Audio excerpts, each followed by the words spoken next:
Hello everyone and welcome to Cinderful Gaming.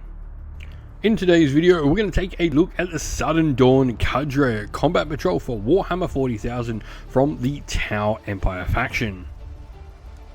Today's video is sponsored by Easy Roller Dice, fantastic quality, easily legible dice that make your games quick and easy.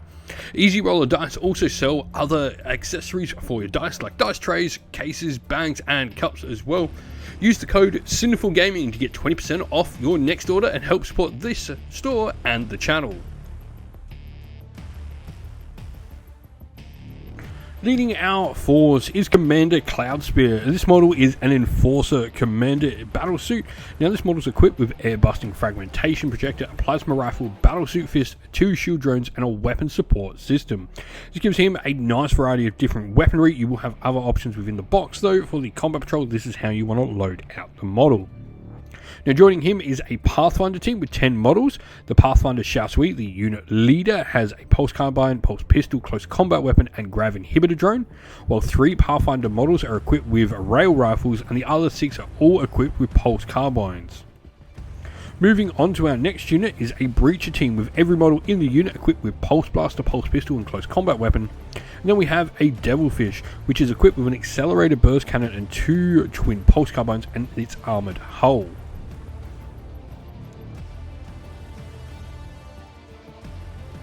Our formation and factions ability is called For the Greater Good. In your shooting phase, units from your army can work in pairs to help each other target specific enemy units. When they do this, one unit is called the Observer and the other is called the Guided unit. The enemy they are targeting is called the Spotted unit. So 3 key things to remember here. Observer is the one helping, the Guided unit is the one getting helped, and the Spotted unit is the enemy unit being targeted. Each time you select a unit to shoot, if it's not an observer unit, it can use this ability, and if it does, select one other friendly unit with this ability that's also eligible to shoot, excluding battle shocked or observer units. Till the end of the phase, that unit is considered to be the guided unit, and that friendly unit is considered to be an observer friendly unit. Then select one enemy unit that is visible to both your units to be the spotted unit, and until the end of the phase, each time a model in the guided unit makes an attack that targets their spotted unit, you improve their ballistic skill by 1. If their observer unit has the marker light keyword as well, the attack has the ignores cover ability, which is really cool. And each time a guided unit makes an attack that does not target their spotted unit though, you worsen their ballistic skill by 1. So this really wants you to sort of pair units up to help each other get better shots at a particular enemy unit, and use your marker lights as well, which you do have access to on a bunch of different units to get some of your extra bonuses to ignore cover. Now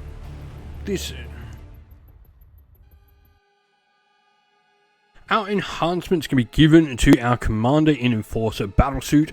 Now this is going to have 2 different options, first of them being electrostatic flares, an aura ability.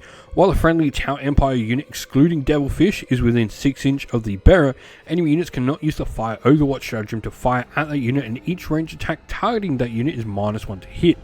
The bearer also gains a 4+ invulnerable save, so pretty cool way to get the model a little bit of extra survivability and able to charge in if need be, though your Tau, why are you charging?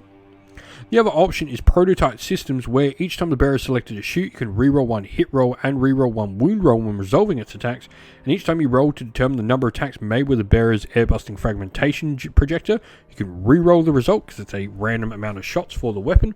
You also gain a 4-up invulnerable save as well, so regardless you're going to get that 4-up invuln. For me, I think, charging into combat, stopping fire Overwatch, not something you really want to do. You're a battlesuit, you're Tau, you don't want to be getting in combat. I think the prototype systems get some rerolls on your weapons, whether that be the hit and wound roll or the number of shots from your air-busting fragmentation projector, is the way to go.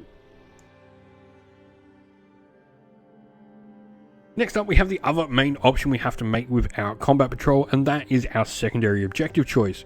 The first of these is Surprise Attack, where in the first and second battle rounds you score 4 VP if you control an objective marker in no man's land at the end of your turn, and in the third, fourth and fifth battle rounds you score 2 VP for those objective markers in no man's land. This is pretty cool. It relies on you sort of forward deploying early on in the game, which, on such a small board size isn't always the greatest idea with Tau, because you want to be putting as much distance between you and your opponent to get the shooting effectively out of your units. The other option though is Ethereal Edict. At the start of the first battle round, your opponent must select one unit from their army, and at the end of the battle you score 12 VP if that unit is destroyed. This is interesting because all your points hinge on one key thing, and it is your opponent's choice. Now, you do have an army that is pretty mobile with the Devilfish able to transport some of your units. You've got scouts on some of your units as well. Your battle suit is able to zip around the table. You know, you have a very mobile force, but your opponent can sort of put things in your way to make it hard to take something out. I do think probably I would go with Ethereal Edict. I'm pretty confident in what the tower can do with their shooting. You can really sort of pile something in one turn to take out a particular unit and get those 12 points in one big snatch.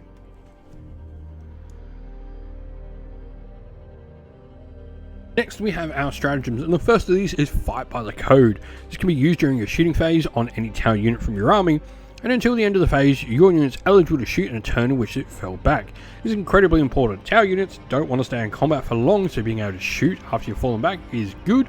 It should be said, if you get stuck in combat with a lot of different particular things, you're probably not surviving it, but having this, if you do survive, to be able to shoot, especially with something like your battlesuit commander, is a good thing. The next option is Rampart of Fire. This can be done again in your shooting phase, sort of a theme here with Chow.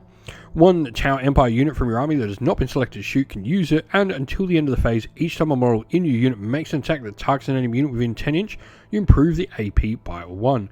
This is pretty cool. Once again, this is sort of leaning to wanting to get your tower into more dangerous positions, but it is sort of playing into the point of you want to take out what you're shooting. You don't want the retaliation from your shooting. You don't want to be charged in combat or anything like that. So this does go nicely with doing surprise attack, or even Ethereal Edict as well, being able to take out that enemy unit at close range. Lastly, we have Lives Before Territory. Your opponent's shooting phase just after an enemy selected a target, and one Tower Enemy Empire Infantry or Tower Empire Battlesuit unit from your army when selected as the target of one of the attacks. You can have that unit make a normal move of up to d6 until the end of the phase, and each time an attack targets your unit, it gains the benefit of cover. So this is just a nice little defensive benefit for your tower. Onto our units, and the first of these is Commander Cloudspear. Now, Commander Cloudspear is our Enforcer battlesuit. It's got an air bursting fragmentation projector which has blast and indirect fire. Indirect fire means he doesn't need to actually see what he's shooting, and blast means every 5 models in the unit you get +1 to the amount of shots you make. So your attacks are d6, remembering you can make this a rerollable d6, so d6 plus whatever you're shooting at. If it's a large unit, potentially most of the time it's going to be 1 or 2 extra shots in combat patrol. It's a nice amount of shots. Bliss skill 3+, strength 3, no AP damage 1. It is definitely a horde killing weapon. Meanwhile, your plasma rifle is a single shot, but is strength 8 -3 AP damage 3. The battlesuit fists are strength 5, but no AP and damage 1 in combat. The model does have deep strike, meaning it can start off the table and deploy onto the board later during the game. Its shield drone will add 1 to the bearer's wounds characteristic, which is nice, and a weapon support system as well. Each time the bearer makes an ranged attack, you can ignore any and all modifiers to it as well, which is pretty cool, meaning, you know, he's rarely ever going to be hitting on anything that is not a 3+. Next we have our Pathfinder team, and the most important thing to look at these is go down to your keywords and see that they have the marker light keyword. So they're going to be incredibly important in getting our units to effectively shoot. Now, they themselves do have pretty good shooting as well though, and they can actually split up into multiple different units called patrol squads. You do this during the declare battle formation step, and this unit can be split into 2 units. If you do so though, one of the units must contain the Pathfinder Xiaosui model, and the other unit must be equipped with all the rail rifles. So essentially your Xiaosui is going to be the observer, and you're going to be using your rail rifles as the guided unit. Now, rail rifles themselves have devastating wounds and heavy, meaning if they don't move, they get +1 to hit, and any 6s to wound on them will do mortal damage equal to the damage value of the weapon, which is 3. They're also strength 10 and -4 AP. These will help you take out whatever target you've sort of gone with your Ethereal Edict. Scout 6-7 inch is nice for some deployment, and the grav inhibitor drone as well means your opponent actually has to subtract 2 from their charge rolls when they're charging this unit. Next we have the Breacher Squad. They again have the marker light keyword as well. This unit is just going to be one big blob of 10 tau, but the breach and clear, where each time a model's unit makes a ranged attack that targets an enemy unit in range and objective, they do get to reroll their wound rolls. which is pretty cool. They've got pulse blasters, which are assault weapons, meaning they can run and still shoot them, though they are a 10-inch range, so relatively short-inch range on the weaponry here.